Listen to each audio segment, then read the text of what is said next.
Let's start by saying what is exactly the traditional Orthodox view. I mean, it talks about people crying out for endless ages to no end, in torment, with no hope, essentially, right? That's exactly right. Conscious eternal punishment is what the traditional view is. But it's not really the Orthodox view in the real sense. If you look back at the ancient church, they were Orthodox. Mm-hmm. And there were basically three views that were held in the early times of the church.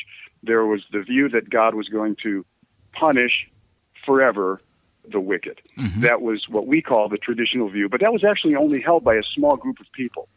There was another view that ultimately God is just going to annihilate those who are wicked, that they will cease from existing.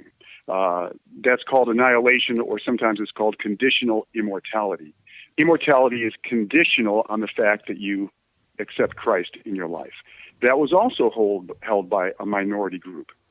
The majority in the first 5 centuries of the church actually believed that God was going to ultimately restore all of creation. So in one sense, the Orthodox view, at least in the early Orthodox time, was that God would restore, but the traditional view that we have inherited is that God is going to consciously torment people forever. This life is not the end of when God works in the person's life. Scripture talks about not only an age to come, but ages, plural, to come. So there are ages in the future where God is at work. And my understanding is that if you choose to resist the grace of God in this life, well, God just continues to work his grace in the life to come. And in that time, some of the issues become more and more concrete or more clear. A man by the name of Theodore of Masuestia, he was one of the early church fathers.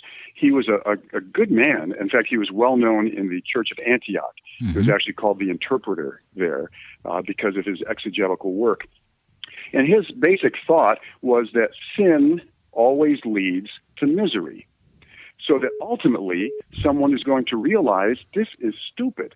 The path that I'm pursuing is just leading me into more and more misery. And at that point, they become aware of their need for God's grace through Christ. I liken it often to an alcoholic. An alcoholic may stop drinking when he's 25. He may stop drinking when he's 35. He may stop drinking when he's 50. He may stop drinking when he's 75. But what happens often is that they begin to see, I'm pursuing this lifestyle. I've lost my family. I've lost my health. I'm getting in worse and worse shape. This is stupid. I need to turn. And then sometimes they'll go to something like the Bowery Mission or some Christian ministry that talks about the grace of God and the power of God to bring release and restoration to them. And then they are able to give up the drinking that they've been doing and gain back what was being lost in their lives.